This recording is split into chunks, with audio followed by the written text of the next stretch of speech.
the other thing what we will discuss is we will try to see how we can do algebraic simplification. So basically you have seen in this lecture that these expressions would be, if I need to implement them, then I would require and or gates, and more is the number of terms.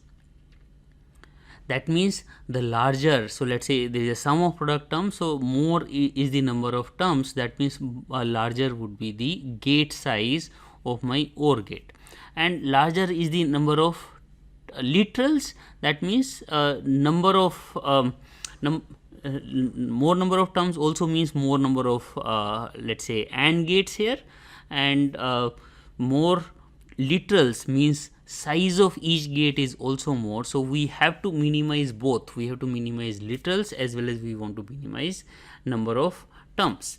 So how can we do that? Again we have to use our algorithms, theorems which we have studied yesterday, so in our previous lecture. So let's take some of the examples. So there are 4 ways of simplifying. We have to see what all we can combine. So anything we can combine that would help us in reducing the term. So let us say this is the example a b c dash d, a b c d. So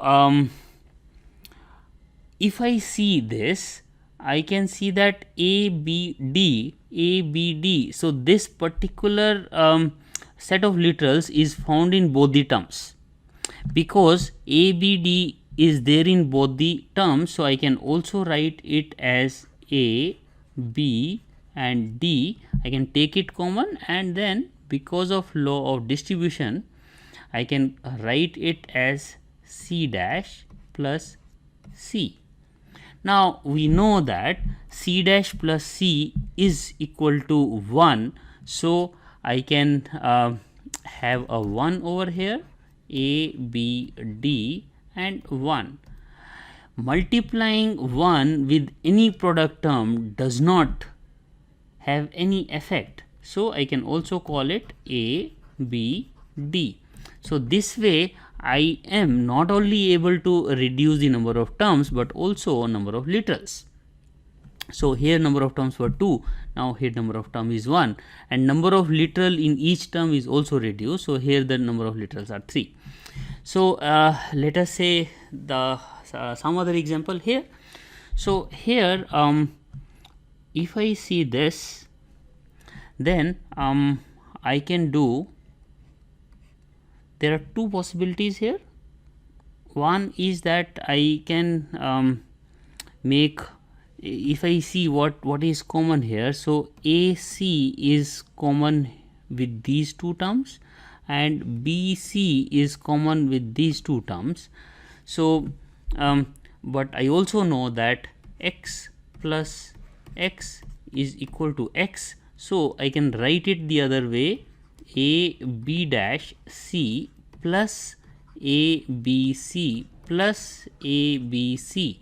So here I have replicated this term because it does not make any impact in terms of writing our Boolean algebra.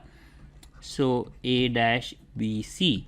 So here we see that a and c both are common in this term, so I can write a and c, b dash plus b, sorry, and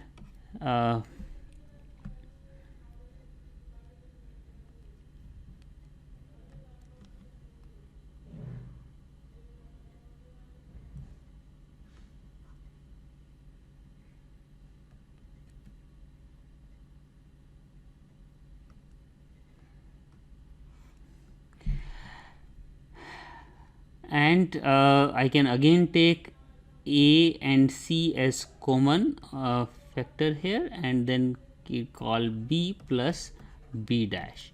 So again b plus b dash would be 1. There is something wrong here, a c, here I am going to take b and c actually, so this is also wrong, so I need to here is this.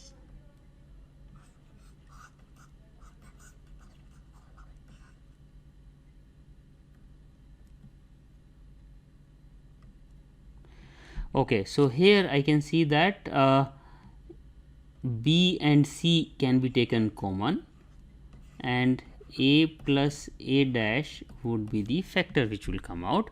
So B dash plus B will become 1, so I can write this as AC, and here A plus A dash would be can be eliminated, so this will become BC.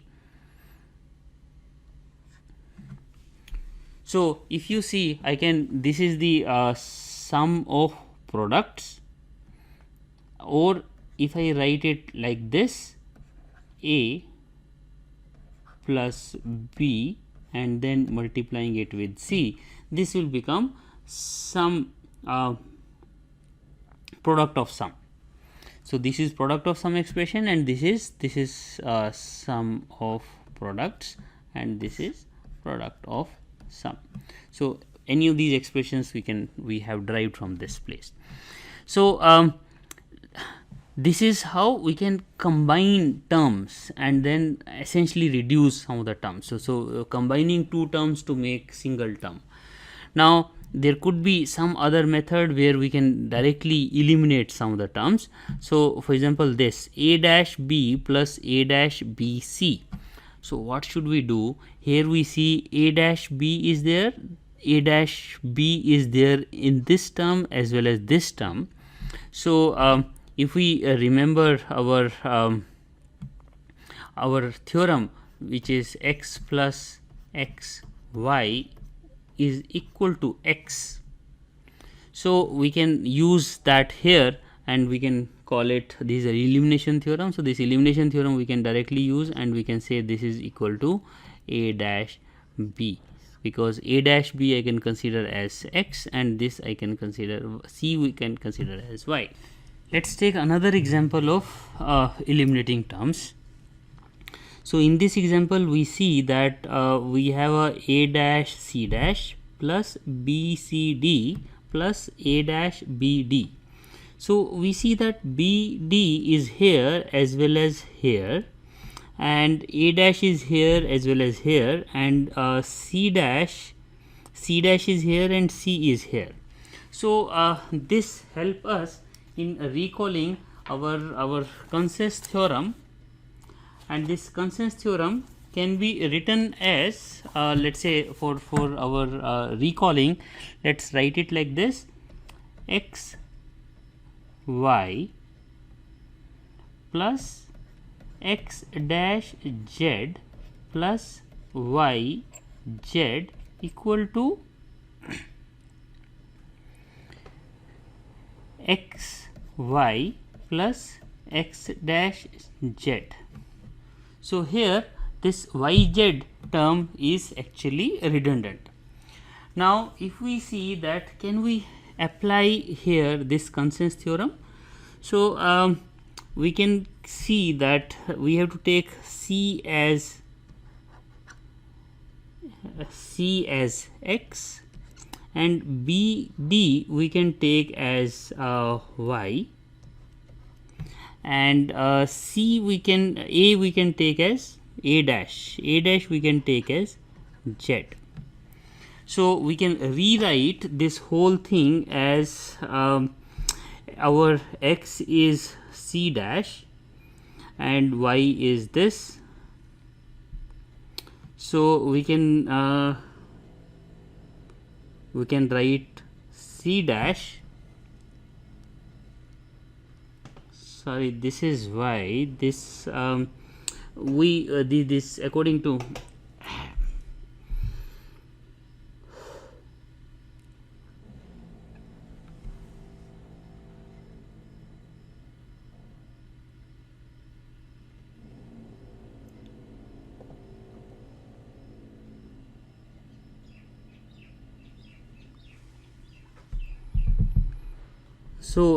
according to this we have this x and y. So y is our BD, so we can write A dash and this what is our y? Y is our BD. So x is our C. Sorry, let's write it again.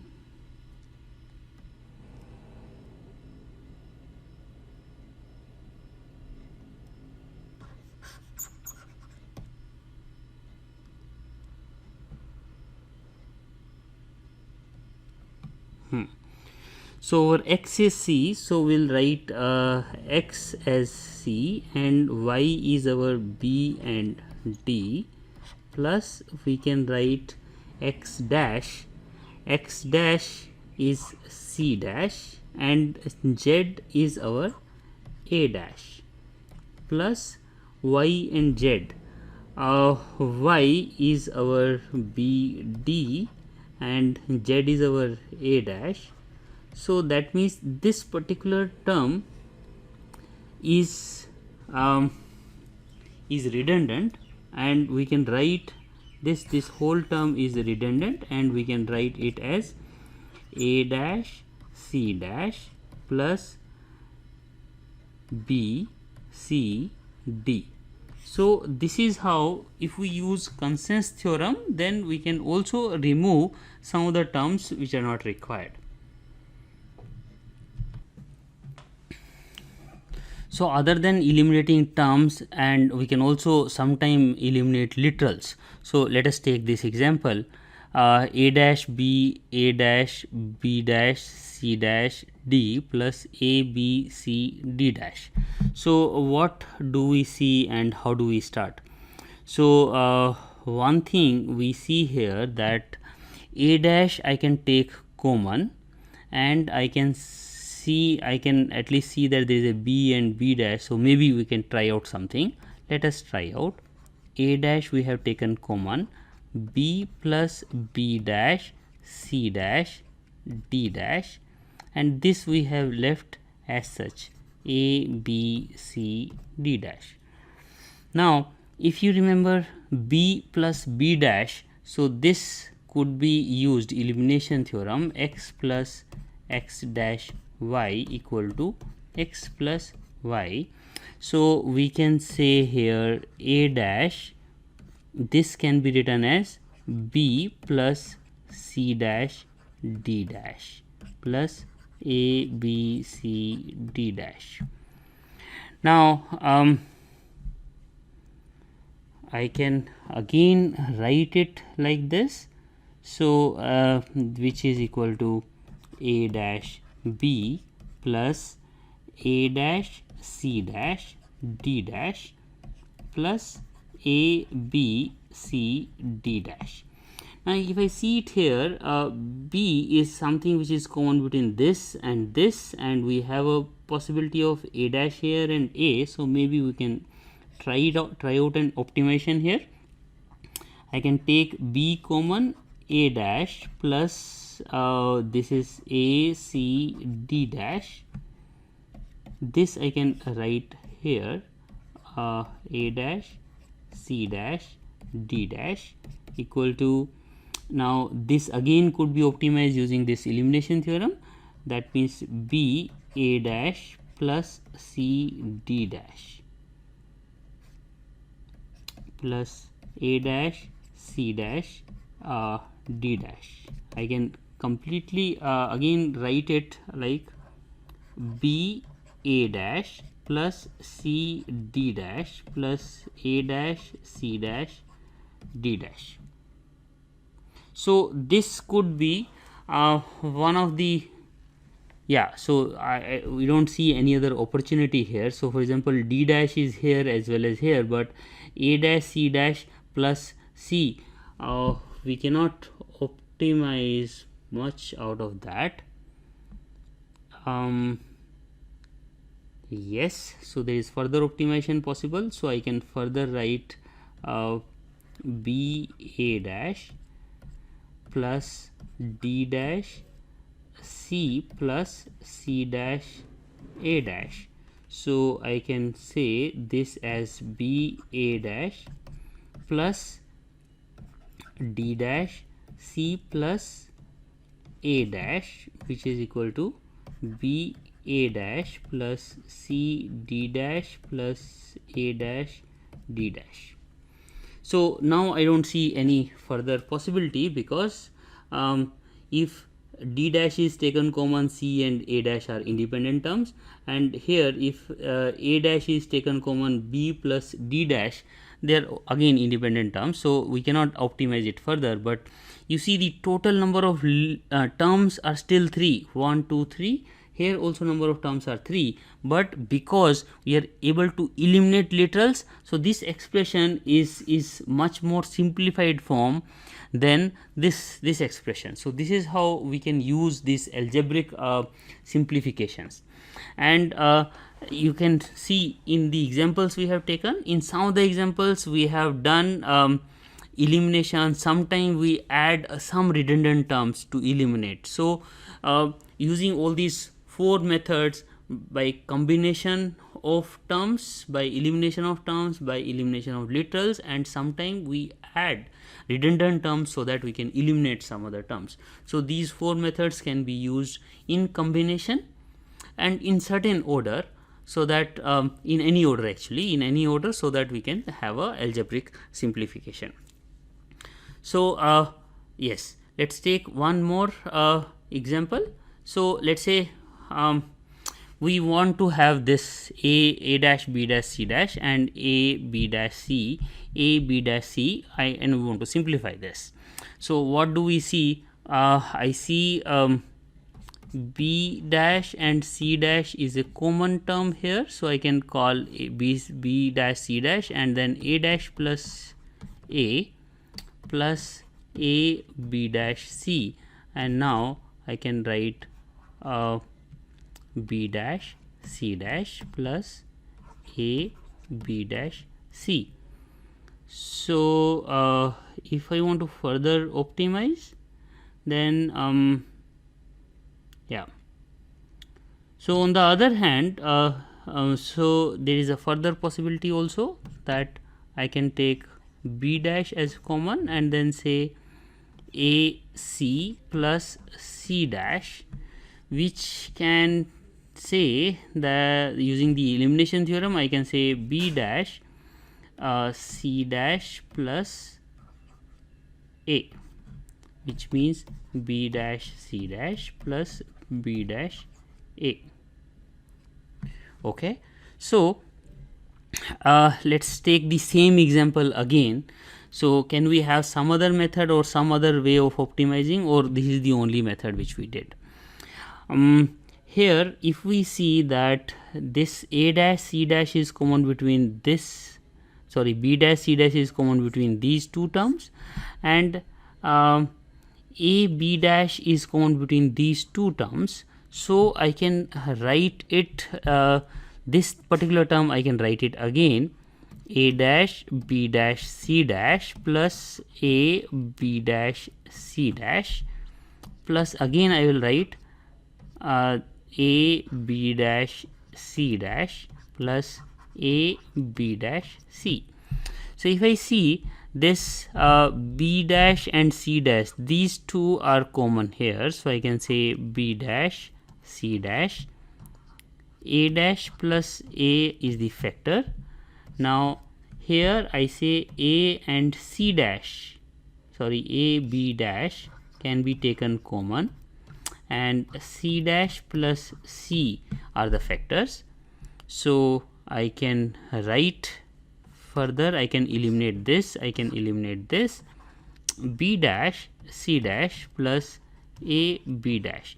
So using both the methods we are able to achieve this as a minimum expression.